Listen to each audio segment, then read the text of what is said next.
문재인 정부 3기 내각 후보자들의 국회 인사청문회 중 가장 관심을 끄는 인물, 단연 변창흠 국토교통부 장관 후보자일 겁니다. 야당이 변 후보자 낙마에 당력을 집중하고 있는 가운데 변 후보자의 과거 발언과 또 행적을 둘러싼 논란이 정점으로 치닫고 있는데요. 나이트 포커스, 오늘은 현근택 변호사, 이종훈 정치평론가와 함께하겠습니다. 안녕하세요. 안녕하세요.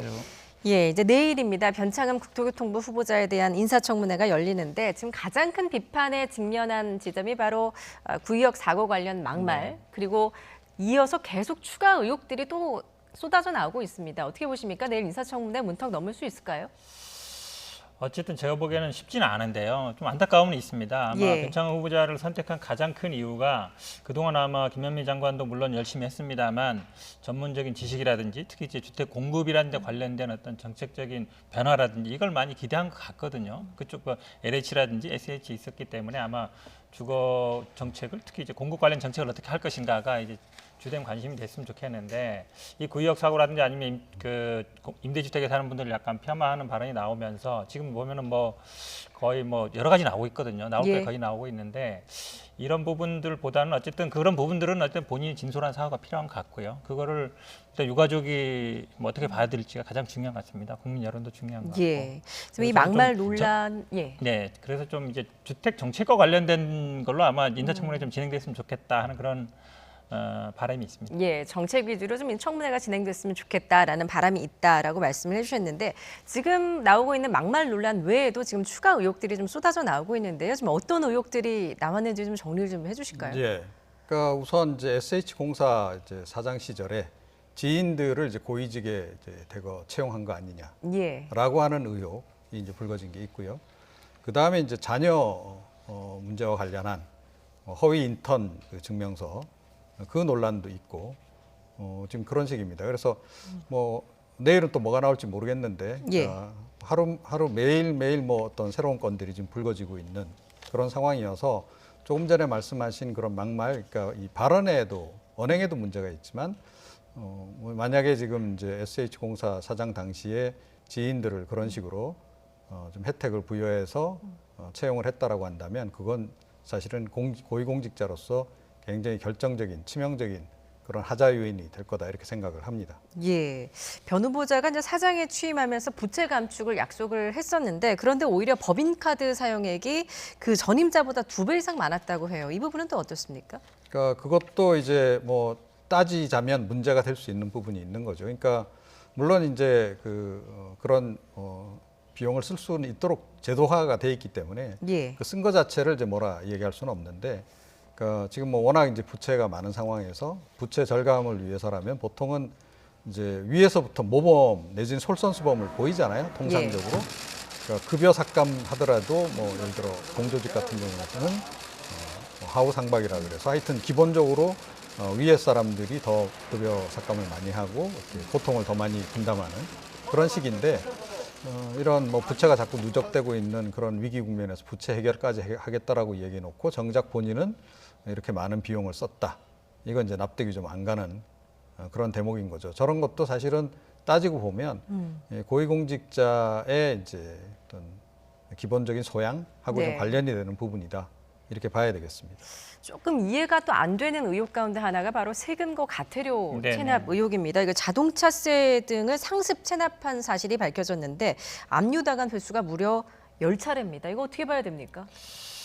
평소에 어찌 보면 이런 거에 좀 무심했다고 볼 수 있죠. 사실은 이게요, 뭐 인터넷 지로라든지 아니면 지방세 자동 납부에 가면은 그냥 핸드폰 몇 번만 이렇게 클릭하면 낼 수 있거든요. 근데 사실은 어찌 보면 평소에 이런 걸 잘 못 지켰다고 볼 수 있는 것 같고 아마 저는 이 세 개 중에 이분이 그래도 학교에 있었기 때문에 세 번째 논문 부분은 아마 좀 따져볼 필요가 있는 것 같고요. 지금 앞에 법인카드 말씀하셨는데 월별 따져보니까 한 380 정도 되는 것 같더라고요. 보통 이제 기관장들이 판공비들이 요 정도는 됩니다. 한 4, 500 정도는 써요. 이게 소위 판공비로 쓰는 거거든요. 근데 예를 들어서 이 사용한 거를 뭐 개인적 목적으로 썼거나 이래서 뭐 썼으면 모르겠는데 예를 들어 보통 대부분 보면은 밥을 먹는다든지 아니면 뭐 주유비라든지 이런 데 쓰거든요. 그런 거라 그러면 뭐 목적 외에 쓴 게 아니라면 큰 문제는 아닐 것 같고요. 그러니까 세금 과태료 부분도 물론 이제 본인이 이런 거는 잘 이제 챙겨야 되는 건 맞는데 예를 들어서 뭐 고의적으로 뭐 하지는 않았을 것 같아요. 근데 요 세 번째 논문 부분은 이분이 주된 경력이 교수기 때문에 네. 이건 좀 제가 보기에 아마 따져볼 필요는 있는 것 같습니다. 이 논문 부분이 바로 이제 2003년 세종대 교수로 재직할 당시에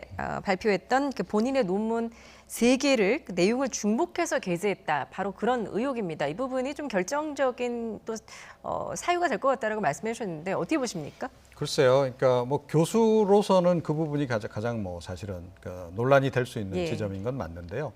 그런데 지금 뭐 이제 교수직에 지금 이분이 응모하신 게 아니잖아요.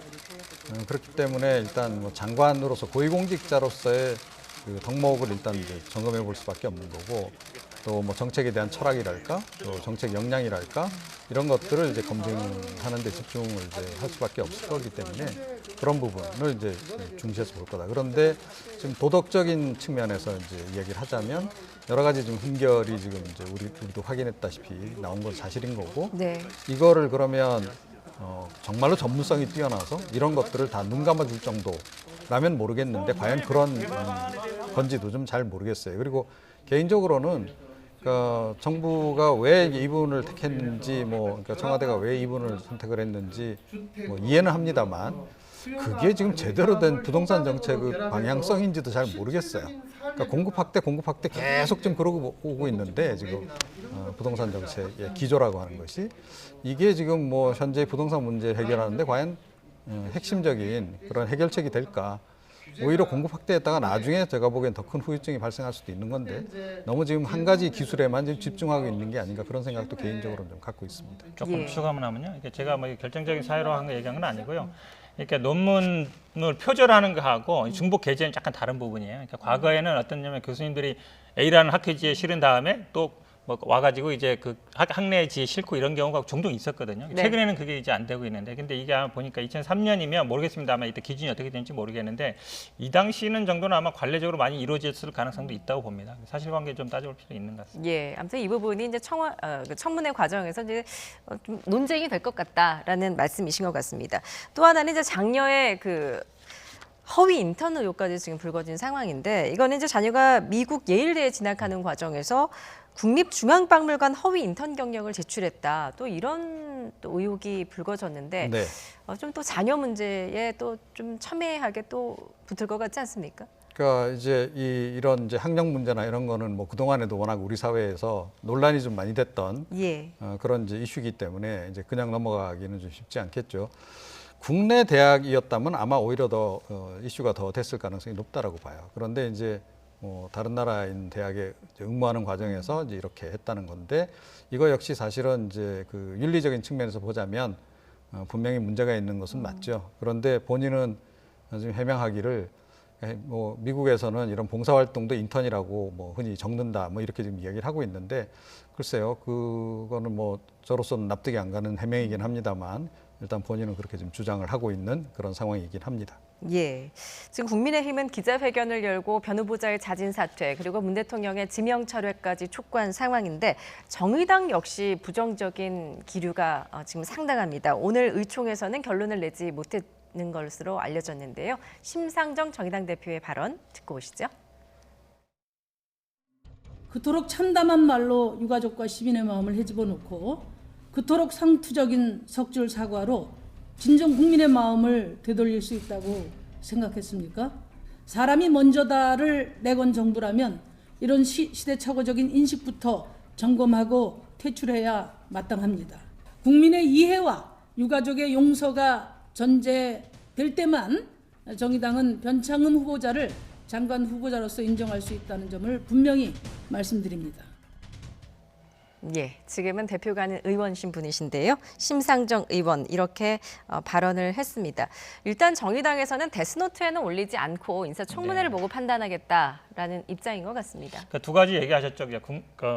국민의 이해, 결국 여론의 추세를 보겠다는 것이고, 유가족의 어떤 사과, 용서를 보겠다는 건데, 물론 오늘 아마 이제 정의당 그 농성장을 찾아간 것도 뭐 사진을 가겠다고 했는데 거절했는데 찾아갔다 그래요. 아마 그 김군 그 구의역 유가족도 찾아가려고 했는데 아마 상대방이 거절했던 것 같은데, 뭐 모두 어쩔 수 없었던 것 같습니다. 그러니까 예. 제가 보기에 뭐 사과라는 거는 사실은 조용히 찾아가서 사과를 하고 그 다음에 양해를 구해야 되는데 상대방이 거절할 때 참 어렵거든요. 그러니까 아마 정의당이 대선회투에 올리면 본인이 또 이렇게 청문회를 통과하는데 약간 어려움이 있을 것 같아서 이제 찾아간 것 같은데 좀 끝나고 나서라도 유가족분들은 좀 찾아가는 게 맞다.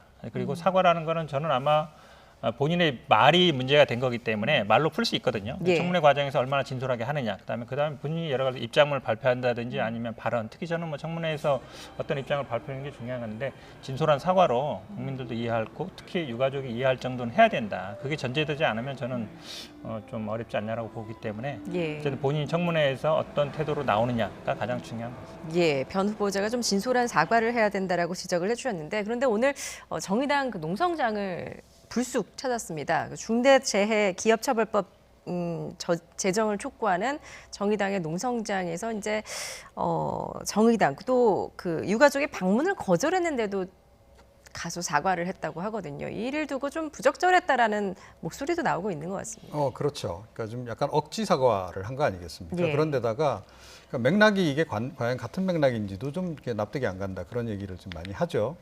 그러니까 구의역 사고와 관련해서 본인이 이제 발언한 것이 논란이 됐는데 왜 갑자기 엉뚱한 데 가서 사과를 하느냐?